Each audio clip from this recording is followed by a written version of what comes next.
Vamos lá. Então, você faz a prece inicial pra gente, Ana? E a página inicial? Vamos. Vamos lá. Senhor Jesus, agradecemos, Senhor, esse momento de estarmos aqui reunidos em torno desse ensinamento do Livro dos Médiuns. Que possamos, Senhor, estarmos atentos a todos esses aprendizados. Muito obrigada.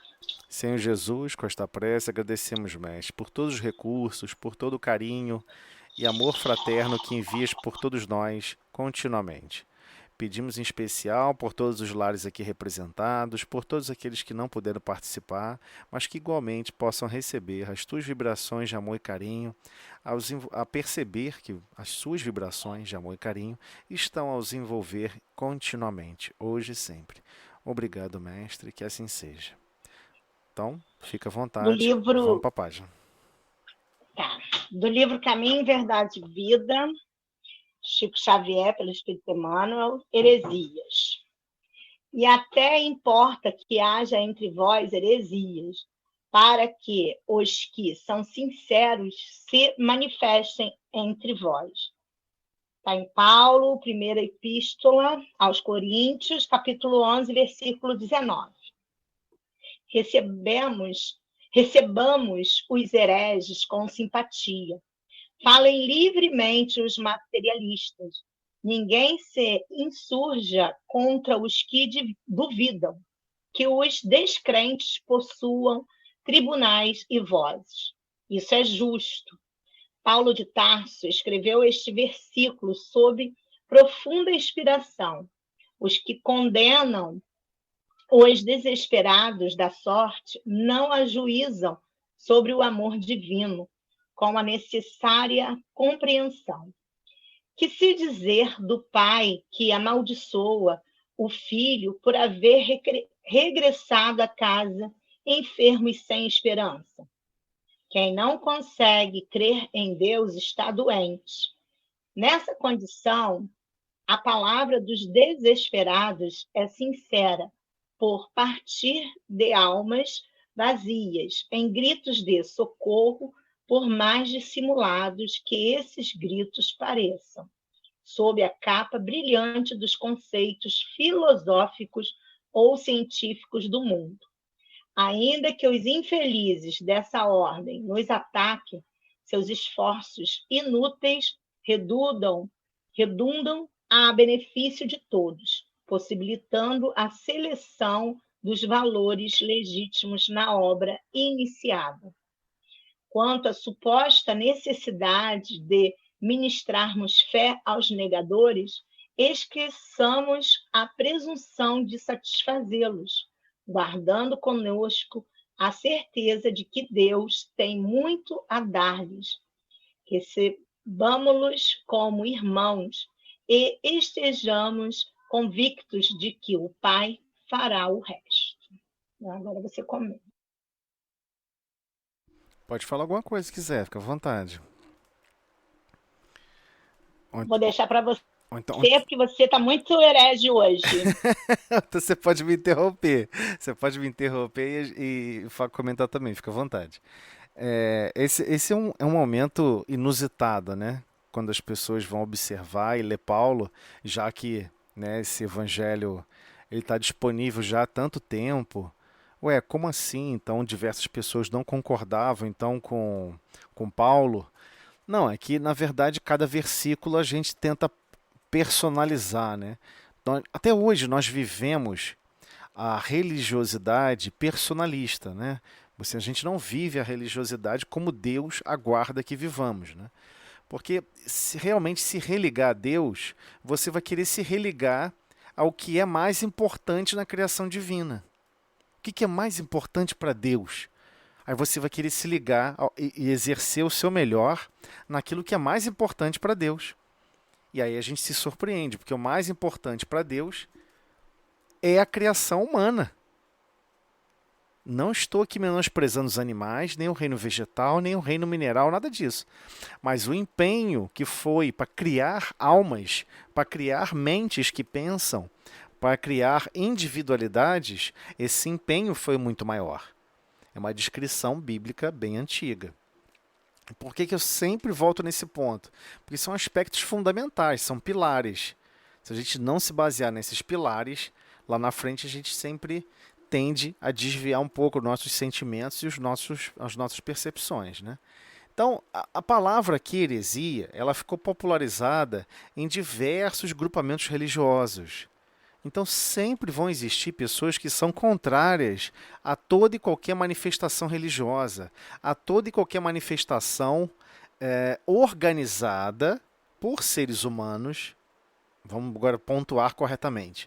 Organizada e estruturada por seres humanos com a visão de progresso moral e intelectual. A maioria não aceita. Então a gente tem que entender que existe uma crítica, uma resistência grande. Por N motivos. Existem várias almas que já sofreram muito. Já sofreram muito em processos de automutilação, auto se maltratar, se autoflagelar, em inúmeras situações, né? Então, todos nós já estivemos em distintos grupamentos religiosos. Não estou falando das que a gente consegue recordar agora. Né? A religiosidade no mundo é tão antiga quanto o despertar da consciência humana. Então, já sabemos que de 200 mil anos para cá é que começou o desenvolvimento da nossa consciência. O pensamento contínuo igualmente. Então é tudo muito recente, 200 mil anos é quase nada. Se para Deus a cada 1000 anos é como se fosse um dia, nós estamos falando de 200 dias, né? Completou nem um ano da Terra em termos de, se fosse contar o ano como sendo 365 mil anos, não completou nem um ano em que nós estamos aí, estamos engatinhando ainda com relação à nossa consciência, e especialmente com relação aos valores dos nossos corações. Né? Então, pensando por esse lado, é muito fácil observarmos a vida com um olhar de contrariedade. É muito fácil observarmos toda e qualquer estrutura educacional com um olhar de contrariedade. Porque a vida, em todos os momentos, nós estamos nos educando, moralmente e intelectualmente. Ah, mas aquela pessoa não quer aprender nada sobre a parte moral. Não tem problema. Depois não vai ter escolha, vai acontecer. Então, por vezes, nos é permitido avançarmos, por exemplo, em conhecimentos intelectuais. Mas se esse conhecimento intelectual começa a atrapalhar, começa a dificultar a nossa vida, ao nosso progresso, Deus tem condições de sustar esse princípio, para que o outro também se desenvolva. Então, por vezes, ficamos muito preocupados com os nossos filhos. Não, ele tem que estudar muito, ele tem que virar um super funcionário, ou um super gestor, ou um super empresário. Você tem certeza que é só isso que você quer que ele gere? Que ele viva, que ele se desenvolva? Só isso, mais nada. Será que a gente não está olhando uma parte muito material e esquecendo a nossa essência? É claro que temos que dar a devida atenção à parte material. Isso é óbvio, isso é inevitável. Mas, igualmente, temos que olhar quem realmente nós somos, de onde viemos, para onde vamos. Sem buscar responder essas perguntas, nós vivemos igual aos animais. Nasce, cresce, reproduz e desencarna. Depois nasce, cresce, reproduz e desencarna. Só que nós não somos mais, nós não estamos assim tão aprisionados mais ao reino animal. Né? Nós dependemos muito mais desse progresso espiritual que tanto nós estamos gritando, que é desenvolver o amor e a sabedoria. É essa busca de avançar cada vez mais nessa direção. Então, por vezes, muitas almas que já estiveram envolvidas até mesmo com laços profundos de certos grupamentos religiosos, reencarnam criticando tudo. Reencarnam achando como eu perdi o tempo da minha vida. Por que eu não concretizei o meu propósito, o meu projeto com aquela família ou com aquela pessoa? Por que eu fui me enveredar com um monte de ideia doida? Então a pessoa reencarna com aquela certeza que ela tem que fugir desses assuntos o máximo possível. Ok? Entenderam a ideia que eu tentei desenhar? Existem Uhum. grupos que são altamente resistentes, né? E são até mesmo os outros religiosos, né? Chamam de hereges, né? Você não vai ver um espírita preocupado quando alguém fala não existe reencarnação, não existe vida após a morte. Você não fica, você não vê, eu não conheço nenhum espírita que fica preocupado com isso.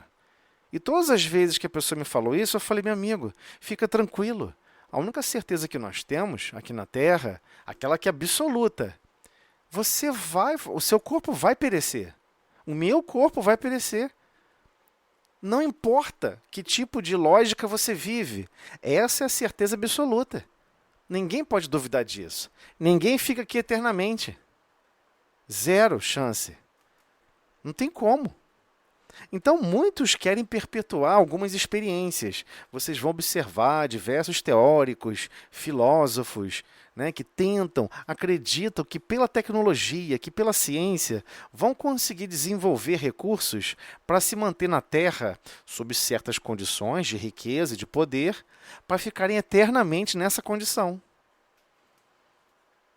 Vários já escreveram até livros sobre isso. Eu não sei se a maioria percebeu isso, né? Mas um dos escritos famosos que até virou um filme, é, ele retrata isso, né?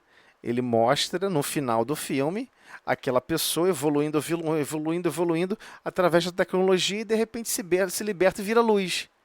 Então existem pessoas, existe um grupamento gigante de almas que acreditam que a essência para se libertar será através do desenvolvimento da tecnologia. E será através do desenvolvimento que vai se libertar desse processo. Porque eles não acreditam que vão conseguir se libertar dos seus próprios defeitos morais. Eu não sei se aqui todo mundo, se alguém já leu esse livro, mas enfim, quem não conhece, depois lê aquele livro chamado Os Demônios. O final do livro, Os Demônios, é uma coisa fantástica que Dostoiévski escreve. Ele chega e fala assim no final: não existe essa coisa de socialismo ser algo em que você fica pensando filosoficamente em transformar a humanidade. Não é isso o socialismo. E ele vai enfaticamente pontua. O socialismo é o seguinte: de um lado vão ter pessoas que possuem defeitos morais e querem ficar com esses defeitos morais. E do outro lado vai ter um outro grupo que possui defeitos morais, mas não querem mais ficar com esses defeitos morais. Eles querem se libertar desses defeitos. Eles querem se transformar, eles querem se policiar, eles não querem sucumbir aos mesmos vícios que já sucumbiram antes. É incrível a pessoa chegar e escrever isso num livro que aparentemente você não vai, né, se deparar com uma percepção dessa. Porque, na verdade, quem está ali escrevendo, né, assim como outros que coordenaram os vários movimentos de transformações sociais, são os cientificistas. São os cientificistas de Capela. Né? O povo hebreu. Quais são os grupamentos que vieram de Capela? O povo hebreu, né, o povo hebreu que depois desencadeou se subdividir em várias tribos, inclusive os descendentes de Judá surgiram os judeus, né? Mas inicialmente era o quem? O povo hebreu. O povo hebreu, os egípcios, os, os indianos, aquela bem inicial da Índia, né? Depois não, é claro. E os chamados cientificistas, ou aquela que algumas pessoas chamaram, que Emmanuel chama no livro Caminho da Luz, a chamada raça ariana. Aquele grupamento que resolveu se misturar com todos que formaram a Europa. Toda a formação europeia, a origem histórica espiritual, é dessa galera que resolveu se misturar com todo mundo. E eles se auto-adoravam. E não adoravam de jeito nenhum, nenhum tipo de religiosidade. Odiavam qualquer aspecto de religiosidade. E só admiravam a ciência. Eles reencarnaram e continuam reencarnados entre nós. Temos que entender isso. As maiores teorias de revoluções sociais, em que você tem que ficar com seus defeitos morais e que tudo vai dar certo e que é assim mesmo e você vai conseguir progredir, é uma visão de distorção, porque você não veio aqui para isso. Você veio para progredir. Você veio para olhar para dentro, se conhecer, ver o vazio que habita dentro do seu mundo íntimo e descobrir, caramba, não é que me falta muita experiência de amor? Não é que me falta muita experiência de bondade?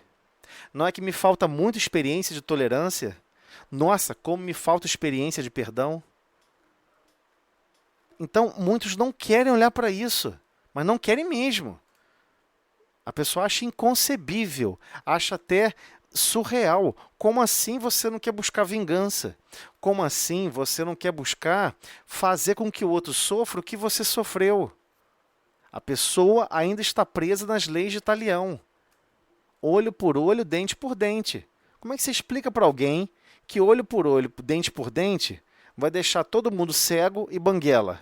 Não fica nenhum vivo. Né? Alguns historiadores começaram a estudar aqui o nosso litoral, né?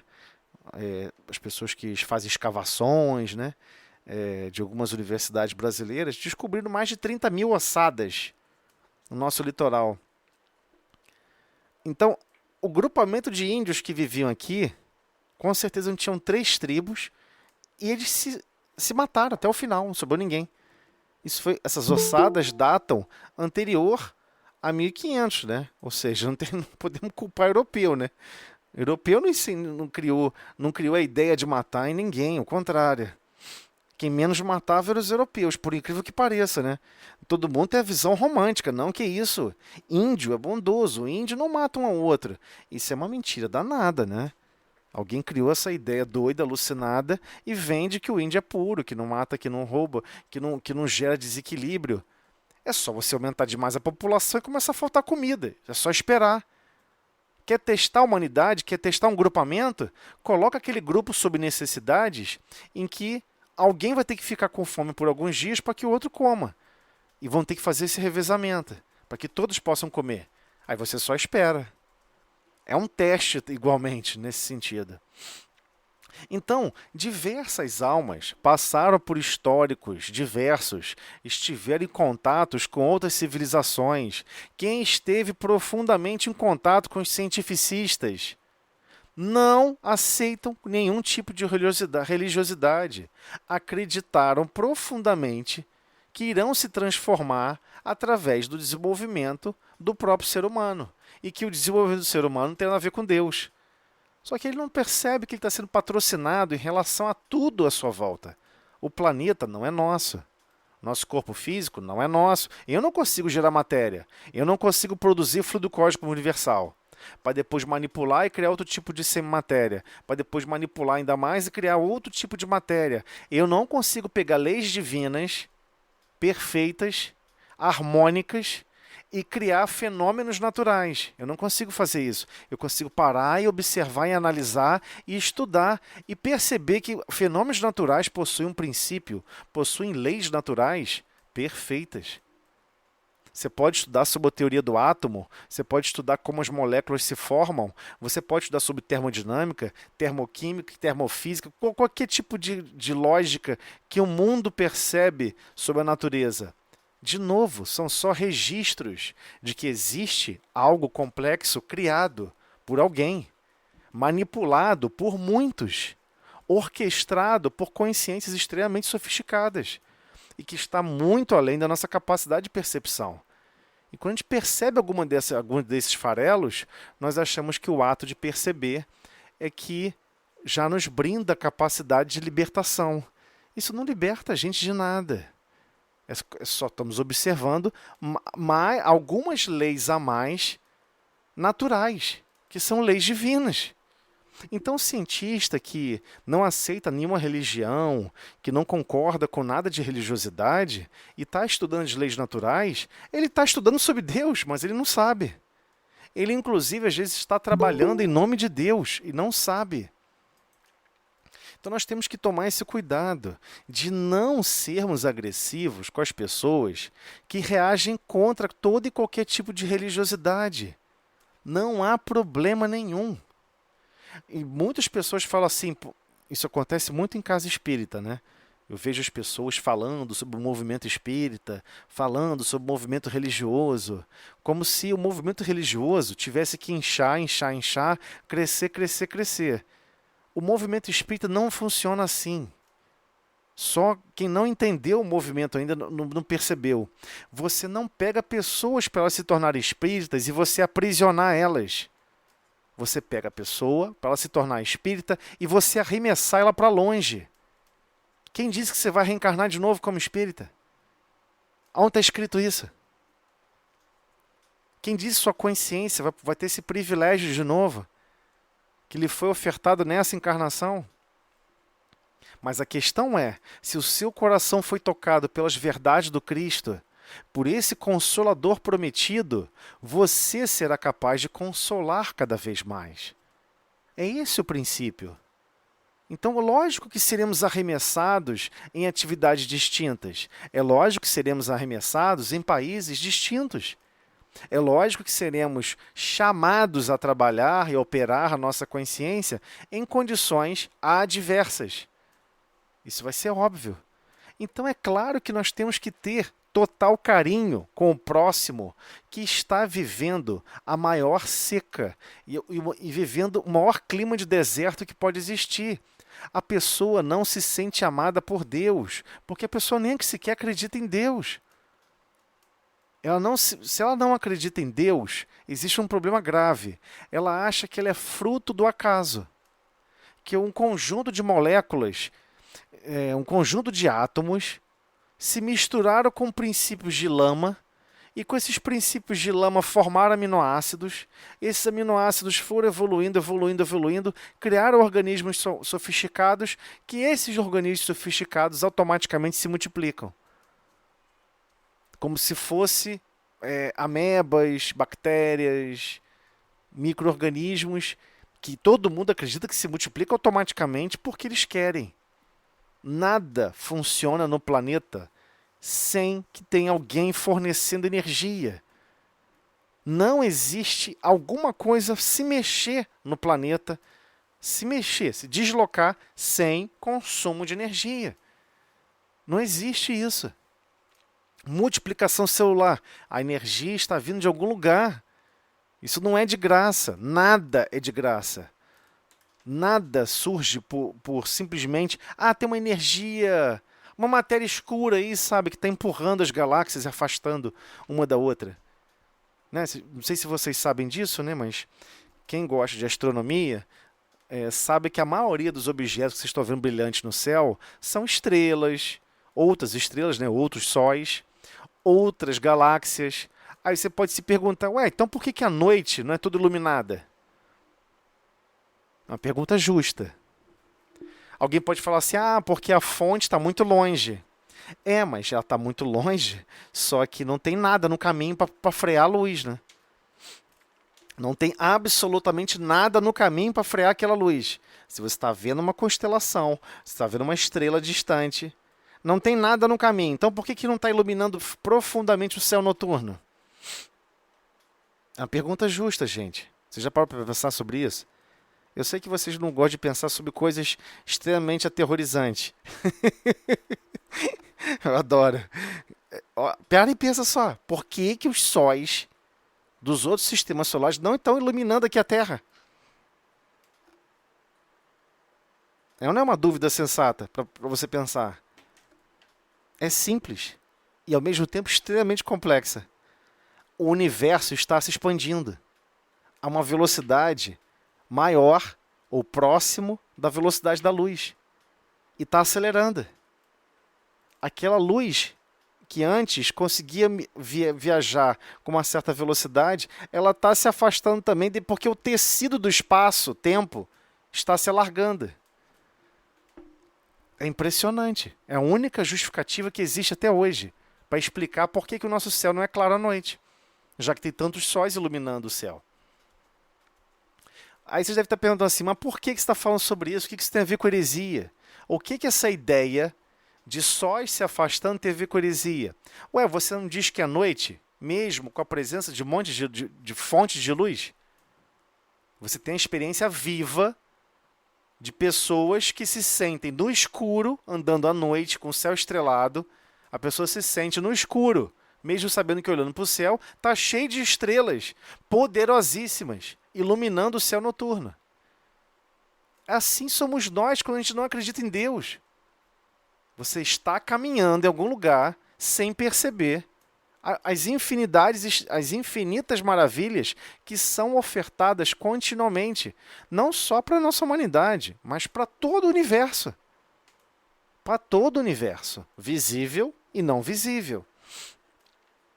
Então, é interessante porque, voltar agora aqui um pouquinho para Emmanuel, é interessante porque Emmanuel deixa claro o seguinte: quem não crê em Deus está doente. Ou seja, todos nós estamos doentes. Todos nós estamos doentes. Eu posso provar isso. Quando alguma coisa acontece na sua vida que você achou que não era legal, não é coerente, poxa, aqui está com uma vida diferente, por que isso foi acontecer? Primeira coisa que você pensa, puxa vida, você não pensa no sentido de Deus está criando situações para me capacitar e me treinar. Você pensa o seguinte, por que Deus está me maltratando? Por que Deus não está me ofertando o meu sonho de vida? Então, quando você começa a questionar o que Deus deixa de fazer ou esteja fazendo, de certa forma, nós estamos com outros tipos de doença. Existe uma parte da doença chamada a pessoa não crer em Deus. Não acredita mesmo. A pessoa não acredita que foi criada por Deus, que ele é mais complexo do que simplesmente manifestações biológicas e manifestações físicas. A pessoa tem uma doença de percepção, uma doença do coração, uma doença que vai profundamente, chama profundamente na alma daquele ser. É um tipo de doença. Mas todos nós somos um pouco fracionários dessa doença. A doença é a mesma da humanidade. A ausência do amor no nosso coração. Essa ausência de sentimentos mais nobres corrompe a nossa consciência. Gente, isso foi mostrado lá em Adão e Eva. Isso foi explicado em Adão e Eva. O primeiro livro lá de Moisés, quando ele está escrevendo e descrevendo o paraíso, aquele grupo do povo hebreu, junto com o povo egípcio, já que Moisés não foi educado no povo hebreu, né? Foi educado pelos egípcios. Lembremos disso, né? Ele não foi educado, ele cresceu e foi iniciado nas escolas mais sofisticadas do povo egípcio. E depois ele foi para lá libertar o povo judeu. Então ele primeiro foi iniciado, ele viveu como um egípcio. Então ele conhecia profundamente sobre a grande religiosidade escondida, das iniciações escondidas que não era praticada com o povo. E todo mundo ficou acreditando que eles acreditavam no Deus do Sol, Deus da Lua, Deus do sei que lá. Eles faziam isso para o povo. Não sou eu que estou falando, não. Emmanuel explica isso no livro Caminho da Luz.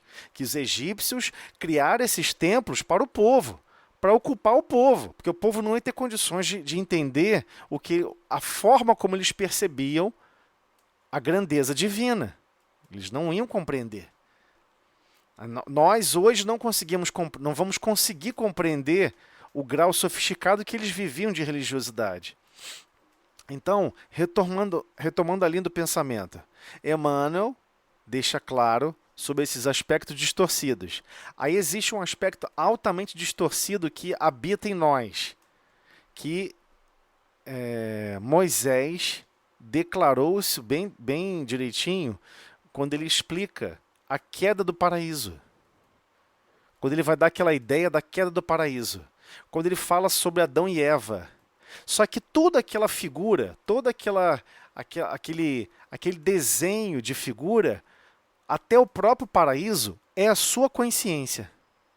A sua consciência está num estado de paraíso. Está num estado de equilíbrio. Então, por vezes, estamos assim, em estado de equilíbrio. E o que é o homem e a mulher? O homem, no significado, na tradução, como foi mal feita, né? Não não foi do grego, né? Foi do hebraico arcaico, né? Aquele hebraico mais antigo. A tradução perdeu um pouco porque era uma figura material, mas dando uma ideia subjetiva. Então, o homem e a mulher não é homem e mulher, sexo masculino e feminino. É o homem simbolizando a razão e a mulher simbolizando os sentimentos. E ambos estão no mesmo ser. Ambos estão no mesmo ser. Ah, mas então o que é serpente? A serpente é a sua curiosidade. E não há problema nenhum você ser curioso. Não tem problema nenhum.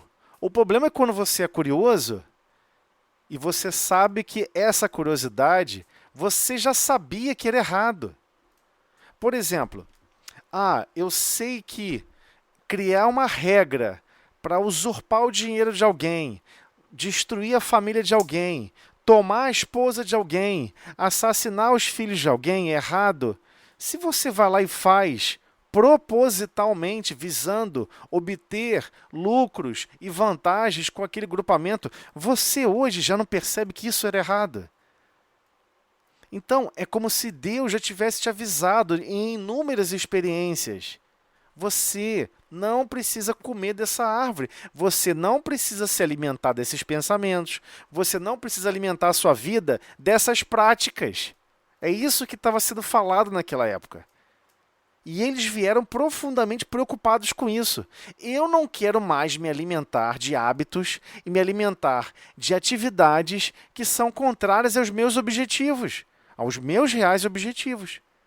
Quem está falando isso é a voz da razão. Eis que chega o sentimento, a mulher.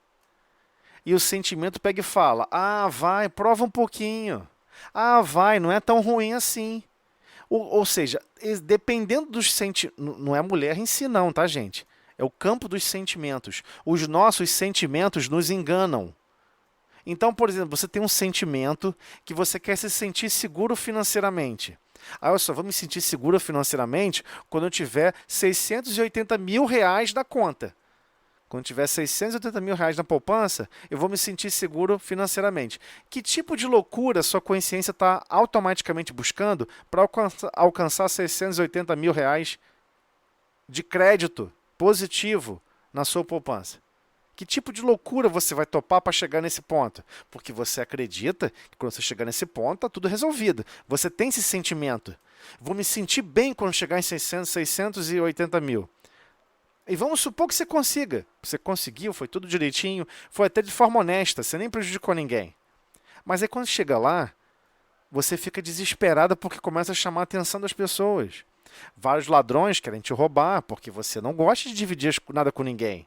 Você nem oferece um copo d'água na rua, porque afinal de contas você vai ter que pagar pelo copo d'água. E você está juntando dinheiro, lembra? Você não pode gastar nem um centavo, você está juntando dinheiro. Você tem que chegar e manter os 680 mil. E aí você cria um artifício, uma loucura de desequilíbrios na sua mente, e você acredita que isso é o caminho da felicidade. Quem está te enganando? Ninguém. Deus não pediu para você fazer isso, de repente nem seus pais, nem mais ninguém. A sua consciência que está mandando fazer isso. Aí o que acontece? Quando você alcança os 680, você começa a ter que pagar segurança, começa a ter que investir o dinheiro, esconder, aplicar, eu tenho que ficar preocupado. Aí daqui a pouco passa 3, 4, 5, 2 anos, 3 anos, e você começa a falar assim, como a vida não presta, como a vida é difícil, por que eu não consigo ficar em paz com meus 680 mil? E a pessoa cisma que o que está acontecendo, que não está criando a paz, sabe o que é? É o mundo, é a vida. Mas não é ela mesma que está criando a inquietude. Não é ela mesma que está criando as distrações. Não é ela mesma que não está conseguindo ouvir o que os sentimentos estão controlando a razão. Então nós ainda somos altamente passionais em tudo na vida. Só que essa passionalidade ela é mais grave porque ela é sempre revestida de lógica. Mas eu reagi assim porque é isso. Eu reagi assado porque é aquilo. E a gente começa a criar justificativa para tudo. E tudo se justifica, e tudo se explica. Então nós não percebemos que nossas emoções traem os nossos próprios interesses. É um conflito de si para consigo. Não importa se você tem 10 bilhões ou se você tem 10 reais.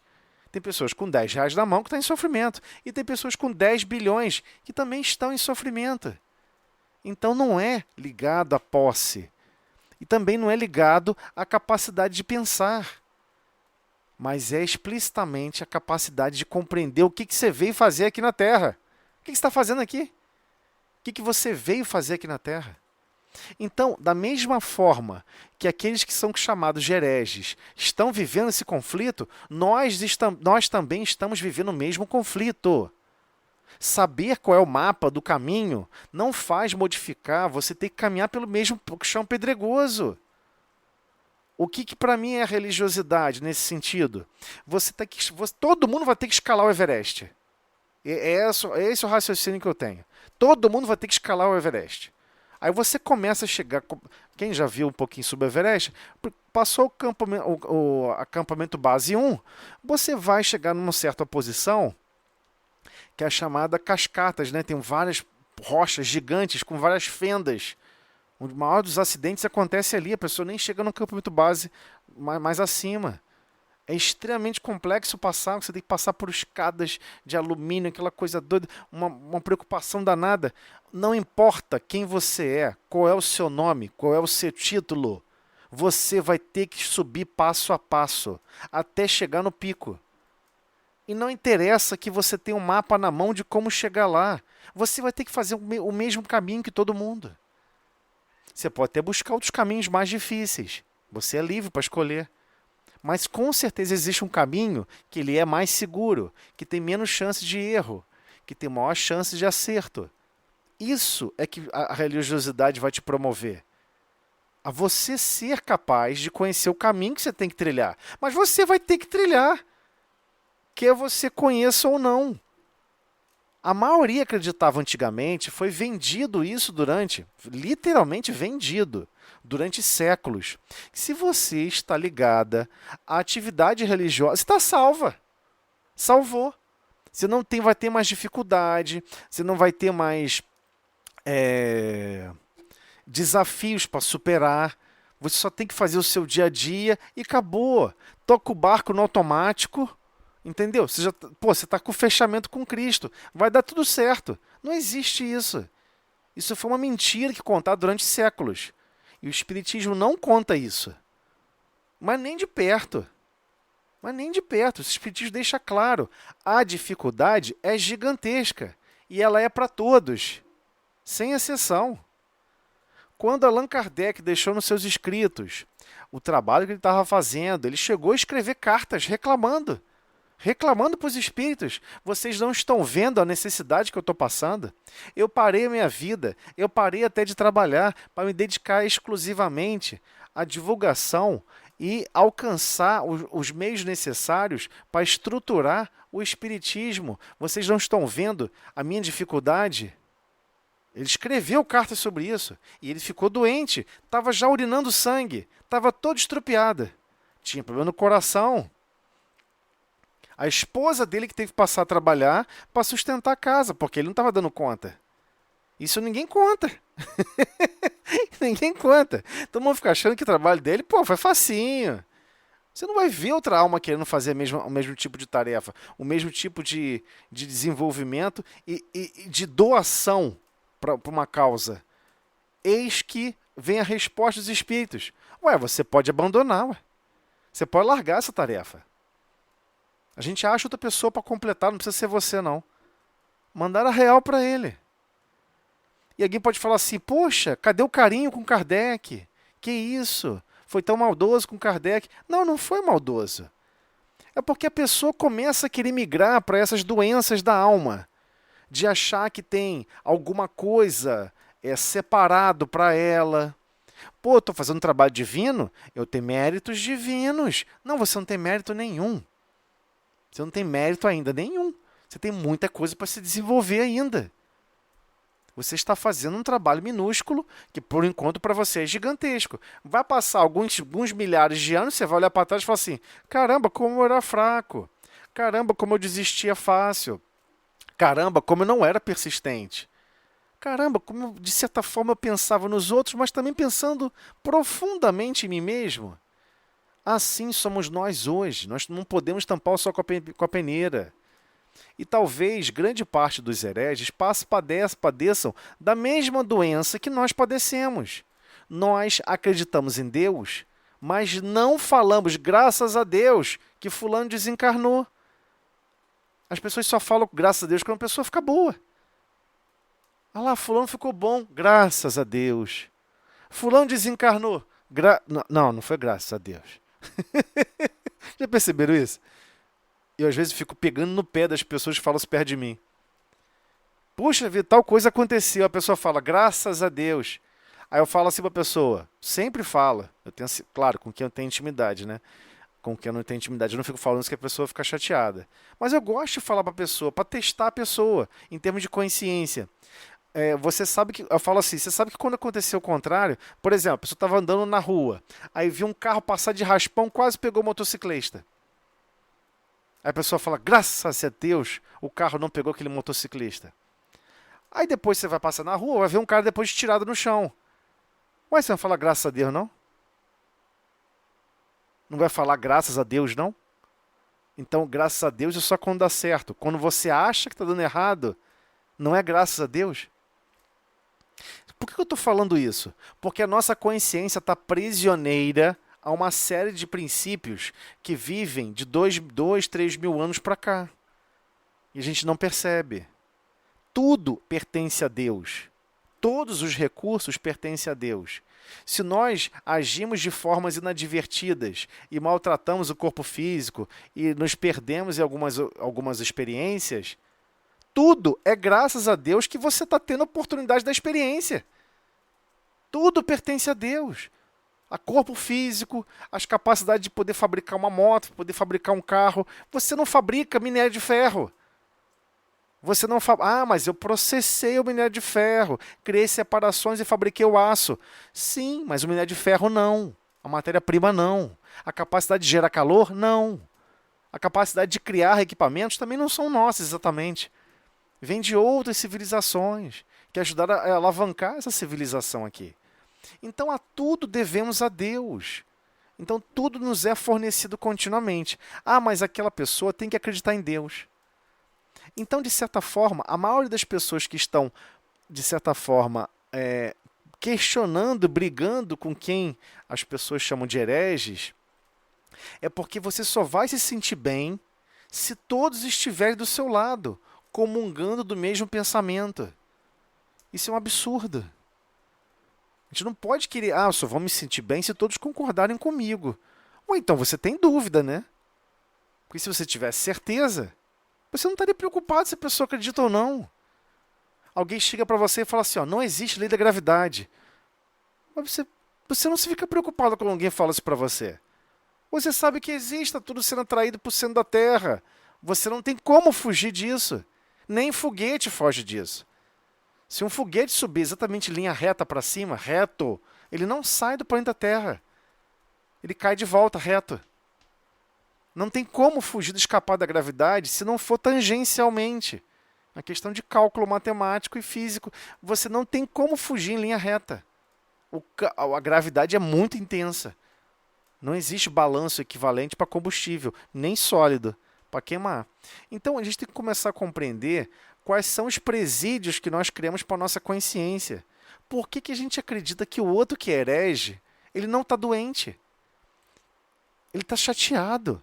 Ele não vê lógica mais no planeta. Ele acredita que tudo que ele vai tentar dá errado. Ele acredita que quando ele tenta ser bondoso, as pessoas entendem mal ele. E às vezes entende mesmo. Porque as pessoas não me compreendem. Então tem vários aspectos que somam e corroboram durante séculos para a pessoa não mais acreditar em Deus. E por vezes nasce uma pessoa assim numa família que é extremamente religiosa, que é extremamente dedicada a algum tipo de culto religioso, a alguma atividade religiosa.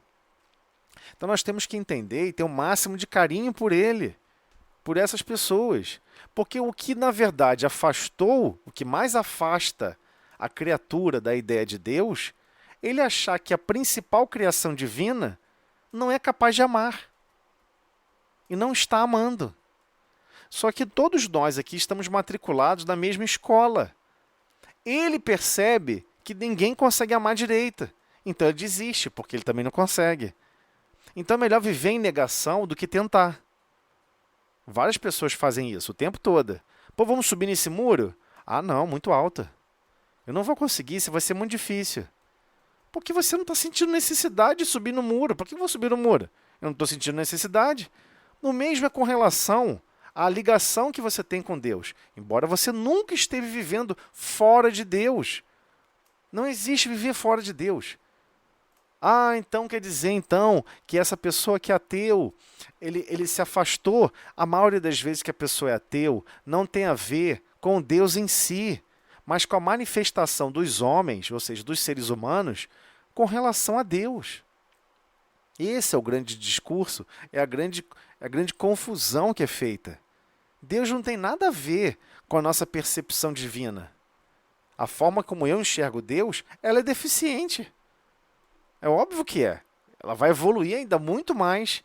Então, com certeza, dependendo de como eu vou agir e reagir, as pessoas vão olhar assim e falar assim, pô, é aquela pessoa ali que se dedica para Deus? É aquela pessoa ali que se considera que já ama, que já é uma criatura divina? Eu não vejo ela como criatura divina. É isso que as pessoas vão falar. E é isso que é classificado como herege. Mas no seguinte sentido profundo. Eu tenho desvios morais e eu sou apaixonado por eles. Quem disse que eu quero me livrar dos meus desvios morais? Quem disse que eu quero progredir? E existe outro grupo que está se esforçando. Nossa, eu estou cheio de desvios morais. Igual aquele irmão ali, que abandonou e não quer mais progredir. Chutou o balde. Mas eu quero continuar persistindo. É nesse ponto que a humanidade está chegando. O grande divisor de águas. Em que temos que nos esforçar cada vez mais, né, nesse sentido. Então ele deixa claro, quanto à suposta necessidade de ministrarmos fé, ou seja, de ministrarmos confiança, né? Confiança a essas pessoas que negam a Deus, esqueçamos a presunção de satisfazê-los. A pessoa fica aquele esforço de querer satisfazer, de mostrar, de criar evidência, de querer trazer a pessoa para a fé dela mesmo, pessoal, que não tem nada a ver com Deus. Quem disse que Deus está contigo nesse sentido? De você exercer essa função. Porque, mano, pega e completa. Guardando conosco. Devemos não ter essa presunção, mas devemos guardar conosco a certeza de que Deus tem muito a dar-lhes. E aí tem um problema aqui, nessa frase. Um problema grave. Que você não vai ver isso em nenhum religioso. Você não vai observar pessoas religiosas desejando que o próximo que não é religioso tenha o máximo de recursos possíveis para que ele se sinta amado por Deus. Então, se ele quer ter uma casa na praia, que ele tenha a casa na praia, ele se sinta amado por Deus. Se para ele por exemplo, ter muito dinheiro no banco e ficar super feliz, você não vai ver um religioso ficando feliz porque alguém ficou rico. Você vai falar ao contrário, ele ficou rico para gastar sozinho e não gastar nos trabalhos de caridade. Que absurdo, que coisa feia. Você vai ver várias pessoas tendo sentimentos contrários a certas consciências que adquiriram certos recursos e a pessoa não quer reconhecer que Deus está permitindo, promovendo aqueles princípios, porque no futuro ele vai entender. Eu sempre fui amado por Deus. Eu sempre tive muitas oportunidades. E eu que não percebi a lógica do processo. Mas o problema é quem está ao tempo todo buscando se desfazer dos problemas, se desfazer das imperfeições. Por que ele não pode ficar feliz e desejar o melhor para o próximo? Vocês entenderam o que eu estou querendo dizer com relação a isso? Porque essa frase é pesada. Uhum. Guardando conosco a certeza de que Deus tem muito a dar-lhes. Eu tenho certeza que Deus tem muita coisa para dar para essa pessoa, para ela se sentir cada vez mais amada por Deus, mais abraçada por Deus. A maioria não pensa isso. A maioria pensa, não, e o quê? Essa pessoa vai sofrer as consequências por não estar se ligando a Deus. Fica desejando o mal do próximo. Vai fazer. Onde faz sentido isso, meu Deus? Nenhum sentido, né? Então ele deixa claro, recebamo-los como irmãos e estejamos convictos de que o Pai fará o resto. Agora, se você vai receber a pessoa como irmão, eu não estou querendo dizer que eu não estou falando aqui das relações de irmãos que são doentias, né? Que é um maltratando o outro. Às vezes a pessoa fala assim, nossa, tomara que todo mundo te trate igual uma família. Aí todo mundo fala assim, não, que isso, faz comigo não, minha família me trata super mal. Não é aqui nesse sentido não, né? Recebamos-los como irmãos. Dependendo do irmão, um maltrata muito o outro. Não é nesse sentido, não. Irmãos aqui são espíritos que se reconhecem avançando e marchando para o Pai, desenvolvendo cada vez mais o amor e a fraternidade e se reconhecendo ambos filho do mesmo Pai, irmãos um do outro, jornadeiros, né? Jornadeando juntos nessa busca de sempre orbitar raios mais estreitos em relação ao Pai. É esse sentido, um sentido muito mais profundo, muito mais belo. Aqui ele não está falando de irmãos consanguíneos que estão sendo obrigados a reencarnar juntos sob situações adversas, não é isso. Então, a página é profunda nesse sentido. Cuidado, observa como você está sentindo a vida. Porque o que você sente quando você detecta alguém como um herege? Qual o sentimento que você tem? E quando você vê essa pessoa, que você até classifica de má vida, até classifica como uma pessoa que não está buscando a Deus e está se dando bem na vida, que você considera que a pessoa está se dando bem na vida, tem muito recurso financeiro, né? Tem uma família estruturada, cheia de fotos lindas no Instagram, cheio disso, daquilo, nas redes sociais, falando isso, falando aquilo, todo mundo divulgando uma vida maravilhosa. Como que você se sente? Como que você se sente? Você fica feliz que o outro está encontrando algum tipo de felicidade nos grandes patrimônios divinos da vida? Ou você deseja o contrário? Logo, logo isso vai acabar. A dor vai chegar para ele também. Olha, eu já vi muitas pessoas religiosas falando isso. Muitos, não foi um ou dois, não. Você fica assim, eu não entendi, cara. Você não considera o outro como irmão? Então aqui é considerar a todos como irmão. Não pode ser só, eu só considero filho de Deus aquele que é espírita. Se eu sou católico, eu só considero filho de Deus aquele que é católico.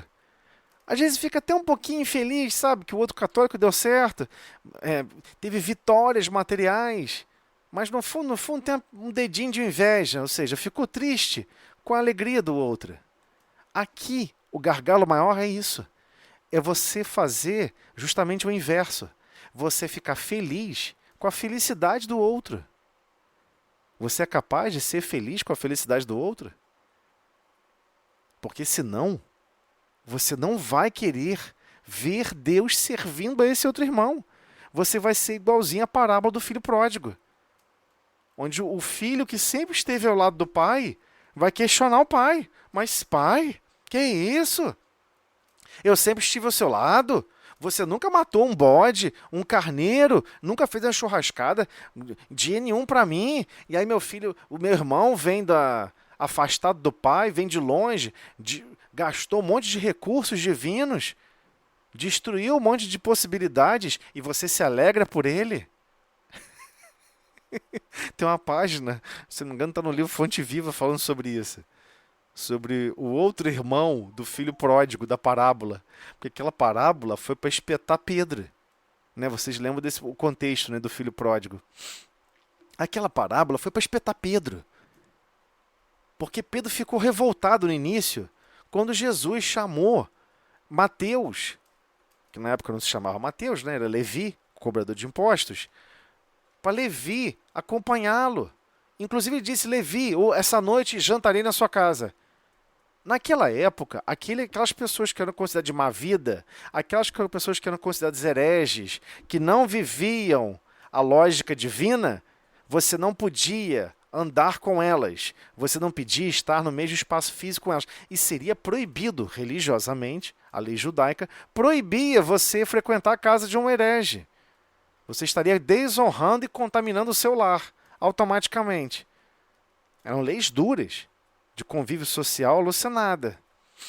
E ainda vivemos um pouco disso, não podemos negar. Então o que aconteceu nesse fenômeno? Pedro ficou revoltado. Simão Pedro, que isso? Você vai jantar com Levi? E aí ele vai até a porta. Quem viu, vocês podem ver até naquele livro, viu no filme, né, Jesus de Nazaré, mostra Pedro na porta. Ele não entrou na casa.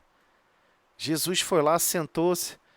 E aí Levi ficou todo feliz que Jesus estava ali, porque Jesus conhecia aquele coração sincero. Conhecia o coração de Mateus. Conhecia o coração daquele cobrador de impostos.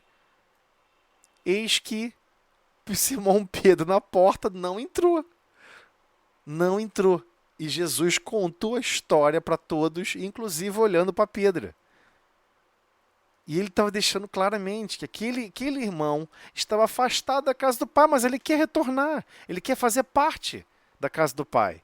E o pior, Simão Pedro, que já estava na casa do pai, não aceitava aquele ingresso, aquele retorno daquele outro irmão.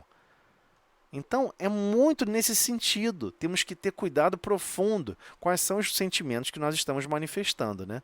No nosso dia a dia, diante de diversas consciências. Temos que amar a todos, compreender a todos. Esse exercício é longo, árduo e complexo, né? Pessoal, só falta mais um minutinho aqui. Amanhã, com relação às condições de vida que eu acho que deveria ter e não tem. Ah, quer saber? Eu vou deixar para reclamar amanhã. Reclama durante a prece. Reclama com Deus, não tem problema nenhum. Né? É esse o momento de oração. Né? Qual a diferença de prece para oração? Existe uma diferença gigantesca. Oração vem de oros. Oros é o momento que você fala. Então, na oração, você vai pegar e você vai falar. Vai botar todas as amarguras que estão no seu coração para fora. Você está falando com Deus diretamente. Deus, Pai, olha que dificuldade. Eu não suporto mais isso. Eu não sei como aguentar aquilo. Eu não sei como viver sob certas circunstâncias. Essa situação está muito difícil. Não tem problema nenhum, pode alugar o ouvido dele à vontade. É o momento oros. E é essencial que a gente consiga listar o que está nos desagradando. Porque a maioria das vezes a gente não sabe. Ah, mas o que isso vai trazer de benefício? Primeiro, é uma reflexão profunda que você está fazendo de si para consigo. É um exercício psicológico profundo. Quem disse que você consegue reconhecer quais são os reais motivos da sua angústia? Os motivos. Quem disse que você consegue reconhecer? A gente vive na banalidade o tempo todo, né? Na superficialidade o tempo todo. A gente raramente tem um pensamento mais profundo sobre como nossos sentimentos estão governando as nossas vidas. Você consegue voltar atrás e ver as 3 últimas escolhas difíceis que você teve que tomar, se foram realmente envolvidas pela emoção ou pela razão? Você consegue analisar em cada situação, em cada aspecto da vida, se você realmente está conduzindo a vida do jeito que você gostaria de estar conduzindo? Se a gente não fizer essas reflexões durante a prece, durante a oração, né? Durante a oração, a gente não consegue. Temos que orar, temos que falar, temos que pedir, temos que agradecer. Tal situação, você ficou feliz que aconteceu tal situação na sua vida. Agradece. Agradece. Pede até pelos outros. Puxa vida, eu gostaria tanto que isso também chegasse para minha amiga, para fulano de tal. Qual o problema? Não tem problema nenhum. Fala, bota para fora. Poxa, estou com uma angústia porque eu ouvi uma história tão triste, Senhor. Ouvi uma história tão difícil. Fala, bota para fora, não tem problema. É momento oros. Agora, o momento prece é diferente. O momento prece, você vai buscar silenciar a essas reações. Você não está em busca mais dessas reações. É um outro momento. Momento prece, você não quer ficar falando e reclamando. Você quer reequilibrar as bases essenciais da sua consciência. E como é que você vai fazer isso? Primeiro, acalmando a ansiedade, baixando a ansiedade. Para, respira. Busque nutrir sua alma de outros princípios. E aí você começa a sentir a vida de forma diferente. Porque às vezes o que acontece é que nós estamos descompassados. Perdemos o compasso. Tem pessoas que começam a falar tão rápido que misturam uma palavra na outra. Aí você, pô, você pode falar um pouco mais. Estou falando português, tá? Tem pessoas que estão falando português numa velocidade que é absurda. Os desenhos animados parece que está passando com. Eu fico vendo os desenhos animados das crianças, parece que está passando desenho animado em alta velocidade. Por que esse moleque aí, meu irmão, dentro desse desenho tá falando tão rápido desse jeito, meu Deus? Por que tá falando tão rápido assim? E você vai observar as crianças falando mais rápido. Você quer, na evangelização, às vezes eu faço isso, né? Chego lá na evangelização, começo a contar uma história de uma forma extremamente lenta. Começo a falar de extremamente. Porque eu vejo quando a criança está acelerada. A criança chega a hora que fala assim: você pode falar mais rápido, não? O que vai acontecer? A pessoa está descompassada. É uma criança. E ela já está descompassada. Porque hoje você mergulha na mídia, mergulha nos vídeos, mergulha nos canais digitais. Você não sente mais a vida no tempo que a vida passa. Você está sempre acelerado. Não se enganem. As nossas emoções também. Não é só o princípio lógico de identificar, de perceber. Vai cair uma escada. Eu reconheci que aquilo ali é um quadrado. Alguém consegue ver isso aqui? Tá o cavalo dando para trás ou para frente? Aí você fica preocupado em conseguir reconhecer. Se seu cérebro é da esquerda, da direita, cheio de coisas de percepções lógicas. E os sentimentos é a mesma coisa. Então, a hora da prece, você também quer ver a estabilidade dos seus sentimentos. Como é que eu senti a vida hoje? Como é que eu estou sentindo a vida agora? Senhor, eu quero sentir a vida de uma forma diferente. Eu quero sentir a vida, eu quero até mesmo me sentir diferente. Porque, Senhor, eu não me amo. A minha deficiência de amar o próximo é a mesma deficiência que eu tenho de me amar. Então, se a gente não buscar o momento horas e o momento prece, nós não estamos reciclando e refinando a vida. Refinar a vida é um exercício contínuo. Né? Se a pessoa quer fazer um exercício físico, tá até que a Natália pode até me ajudar em relação a isso. Né, Natália? Se você quer fazer uma reabilitação muscular, você vai ter que fazer aqueles exercícios repetitivos e tal. Ah, senti a dor, quero mexer a posição errada, quero mexer com o braço. Não pode, vai dar ruim. Né, Natália? Opa! Complicado isso aí. Mas você sabe que é você mais do que ninguém conhece isso. A ansiedade de querer ficar Sim, curado logo, a ansiedade de querer ficar bem logo da musculatura que está machucada, está lesionada. Ela é sim. fisioterapeuta. Eu costumo dizer que os pacientes, eles não são pacientes, nem um pouco. E aí eles atropelam, né? Essas emoções, elas ficam atropelando o processo de reabilitação. Eles querem se recuperar em uma, duas sessões, né? Aí eu falo assim, gente, eu gostaria muito de ser uma bruxinha, mas eu ainda não sou. Se eu já fui, não sou. Não sou mais. Então, assim, eu gostaria muito, mas é para respeitar o processo, porque demora um pouquinho, né? É um passo a passo. Tem que ser devagar, a gente tem que respeitar as nossas emoções, tem que controlar a mente, para a gente se equilibrar, para poder conseguir fazer com que o corpo ele responda aquelas emoções que a gente está sentindo e responda de uma maneira boa para a nossa reabilitação, né? E olha, estamos falando de uma parte física, né? O corpo físico. Algo que nós acreditamos que temos um certo Sim, domínio. E nós não temos esse domínio, né? Então imagina com relação às emoções, é a mesma coisa. Então, o momento da prece e o momento da sim, oração, nós vamos trabalhar isso tudo. Vamos trabalhar o momento que vamos colocar para fora o que nos inquieta. E vamos também, no momento da prece, buscar o que nos traz equilíbrio. Você bota para fora o que te desinquieta e busca absorver o que te traz equilíbrio.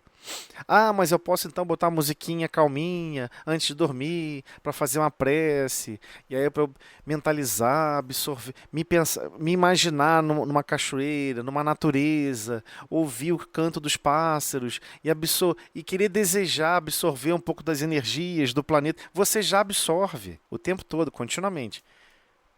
Agora, buscar as energias que são mais equilibradas é uma questão de foco. E esse momento da prece.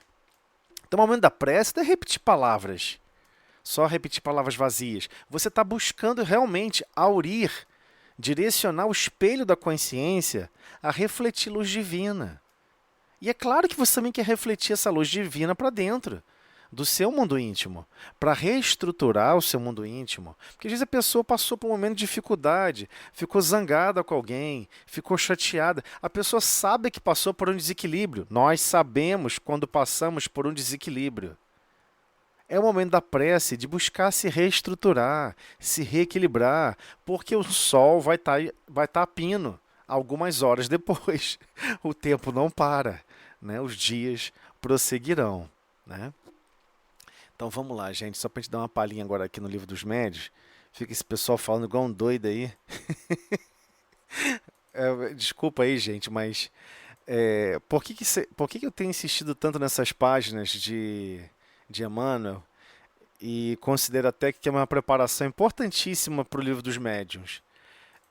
Não é só porque é uma página de abertura, né? Eu nem considero como uma página de abertura, eu considero como uma das páginas de profunda reflexão que todos nós temos que buscar fazer e absorver, né, interiorizar.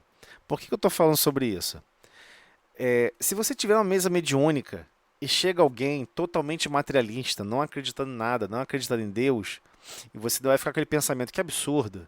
A pessoa está numa casa espírita, vê aqui receber ajuda, vê receber amparo, não acredita em Deus, você pode ficar mentalmente com críticas. Mas ele já está acostumado a receber crítica, ele está até buscando isso. Ele está buscando que as outras consciências arremessem pensamentos contrários a ele. E qual é a nossa postura correta e coerente? Arremessar pensamentos positivos, arremessar pensamentos de amor, de carinho, de fraternidade, de acolhimento. Então, quando nós classificamos que o Espiritismo é o consolador prometido, é nesse sentido também. De a gente conseguir aprender a consolar. Primeiro, consolar as nossas dores. E por que não pegar esse processo e esse princípio e consolar a dor do próximo? Então nós temos que fazer esse esforço de coerência com relação às verdades divinas, né? Então, só para a gente retomar aqui no pensamento, nós estamos no item 128, estamos adentrando aqui na pergunta 5, foi aqui que eu marquei. Vamos só avançar com ela então? Vamos ver o que a gente consegue avançar aqui. Pergunta 5ª. Deixa eu só atualizar vocês em que assunto nós estamos, tá? Nós estamos no capítulo 8º. O Livro dos Médiuns, ele é seriado, ok? Eu falo sempre isso, né? Esse número aqui é invariável em relação ao número de capítulos. E o livro inteiro é uma sequência contínua. Então, o capítulo 8º é do Laboratório do Mundo Invisível. Você vai começar a compreender como que os espíritos fora do corpo físico manipulam esses fluidos. É essa busca que Kardec veio trazer com as investigações, com as inquirições que ele promoveu, que ele entender como que funcionava isso. Então ele perguntou a vários espíritos sobre inúmeros fenômenos. E ele deixa claro que aquele fenômeno que mais chamava a atenção dele é o chamado pneumatógrafo, que você pega um papel. Não tem nada a ver com pneu, não. Você pega um papel e um lápis, bota numa gaveta, todo mundo se reúne, se concentra, tem um médio ali, claro, está participando um médio igualmente, e de repente ele abre a gaveta, tudo escrito. O papel está escrito. Foi depositado do carbono, a forma carbono do lápis, foi depositado no lápis e tem desenhos, pensamentos, frases escritas no papel. É um fenômeno realmente enigmático, né? Então, avançando para o item 128, ele vai perguntar ao Espírito São Luís, o Espírito São Luís, né, um espírito mais desenvolvido, vai explicar em detalhes as dúvidas que ele vai costurando para tentar trazer essas explicações para todos nós. Então, a 5ª pergunta. Formulo novamente a questão, de modo categórico, a fim de evitar todo e qualquer equívoco. São alguma coisa as vestes de que os espíritos se cobrem? Qual era a pergunta com relação a Kardec nesse sentido, para todo mundo recordar? Ele ficou muito encucado, muito impressionado de um espírito aparecer Ele estava encarnado, ele se emancipou do corpo durante o sono, não sei se vocês se recordam, e quando ele aparece na casa de outra pessoa, ele aparece com a roupa que todo mundo conhecia e com uma caixinha de rapé. A rapé é aquela caixinha que tinha um produto químico dentro que ele cheirava e ficava espirrando, porque naquela época espirrar era chique. Você respirava aquilo ali, irritava o nariz, você pegava e espirrava. Nossa, que espirro lindo. Todo mundo, nossa, que chique. Era da época, né, gente? Não é nossa época hoje em dia. Então ele ficou muito impressionado do espírito aparecer com... Sem querer te corrigir, Sim. me perdoa, mas o rapé ainda existe, tá? E é muito utilizado nas tribos indígenas. Eu participei de uma cerimônia recente que é bastante utilizada, foi a minha primeira vez de uso do rapé, realmente. É horrível, realmente, mas funciona, sabe? Não, mas eu Tem tô... umas Mas ervinhas assim, ali, mas assim, um nesse... cipó, umas raízes de árvore, Mas umas cascas de árvore o que século que eu estava me referindo dissolve. aqui é que eles usavam caixinha de rapé no meio das cidades. Em toda a Ah, não, cidade, era são comum na outros. cidade, entendeu? Então, Algumas cidades ainda são no interior e o pessoal traz ainda para a cidade grande, mas geralmente é mais o pessoal da natureza, dessa vibe aí que gosta, eu né? tô desatualizado. Desculpa aí, Não, não, tranquilo, tranquilo. perdão, Pode falar, pode interromper, não tem problema nenhum. desculpa, Eu tô gente. realmente, Pode continuar, vai lá. eu tô realmente Perdão. desatualizado. É, eu não consigo, tem coisas que irritam o nariz. Eu não me vejo usando a caixinha de rapé. Talvez eu já usei muito, né? Por isso que o nariz é tão irritado. Mas vamos lá. Puxa. Pode acontecer, né? A gente sofre as consequências dos nossos atos equivocados. Mas vamos lá. Formulo novamente a questão de modo categórico, a fim de evitar qualquer equívoco. São alguma coisa as vestes, né, essas roupas que os espíritos aparecem vestidos, né? Os espíritos se cobrem? Parece-me que... Aí o São Luís respondendo. Parece-me que a minha resposta precedente resolve a questão. Não sabes que o próprio perispírito é alguma coisa? Então ele deixa claro, faz parte do processo de manipulação do perispírito. Não necessariamente que a pessoa vai ter essa consciência profunda, mas que sim, ele está manipulando como se fosse o seu self residual, né? Qual é a minha imagem residual de mim mesmo? E a pessoa manipula o fluido, o fluido universal, né? Que é a composição química ou físico-química, que é o chamado perispírito, e ele consegue manipular através do pensamento, né? Sexta pergunta. Resulta desta explicação que os espíritos fazem passar a matéria etérea pelas transformações que queiram e que, portanto, com relação à caixa de rapé, o espírito não a encontrou completamente feita. Fê-la, ou seja, fez essa caixinha ele próprio. Aqui está faltando uma letrinha. Ele próprio. No momento em que teve necessidade dela, por ato de sua vontade. E, do mesmo modo que a fez, pôde desfazê-la. Aí isso Kardec pontuando. Aí vem a pergunta. Outro tanto naturalmente se dá com todos os demais objetos, como vestuários, joias, etc. Será assim? E o Espírito de São Luís responde, mas evidentemente. Então a pessoa está vendo cheio de ornamentos, joias, isso aqui, ouro, troço brilhante. É ele que manipula o próprio espírito para poder aparentar aquela imagem, né? Sétima. A caixa de rapé se tornou tão visível para a senhora de que se trata que lhe produziu a ilusão de uma tabaqueira material. Teria o espírito podido torná-lo tangível para a mesma senhora? Ele responde, teria sim, possível ter tornado tangível. Tê-la-ia a senhora podido tomar nas mãos, crente de estar segurando uma caixa de rapé verdadeira? Sim. Se a abrisse, teria achado nela rapé? E se a aspirasse esse rapé, ele a faria espirrar? Sem dúvida. Sem dúvida. Olha isso, sem dúvida. Décima. Pode então o espírito dar a um objeto não só a forma, mas também propriedades especiais? Kardec está fazendo pergunta do ponto de vista científico. Né? Eu posso pegar a manifestação, ou seja, a essência do corpo perispiritual. Eu posso pegar e transformar em urânio, em plutônio. Eu posso transformar no que eu quiser. Então, essa é uma pergunta. Pode, então, o espírito dar a um objeto não só a forma, mas também propriedades especiais? Se o quiser. Baseado neste princípio, foi que respondi afirmativamente às perguntas anteriores. Tereis provas da poderosa ação que os espíritos exercem sobre a matéria. Ação que estais longe de suspeitar, como eu disse há pouco. Então, ele está deixando claro, ele está dando dicas. Ele está falando o seguinte, olha, vocês não têm ideia o quanto os espíritos manipulam a matéria. Né? Deus não manipula a matéria. Gravem isso. Deus não manipula a matéria. Deus só cria o fluido cósmico universal. E ele tem criaturas suficientemente capazes de estruturar toda a matéria, manipular desde o fluido cósmico universal, o que a gente chamaria da essência da matéria, para manipular todos os princípios lógicos da matéria. Deus em si não mexe com matéria. Só os princípios e as leis que governam essas matérias.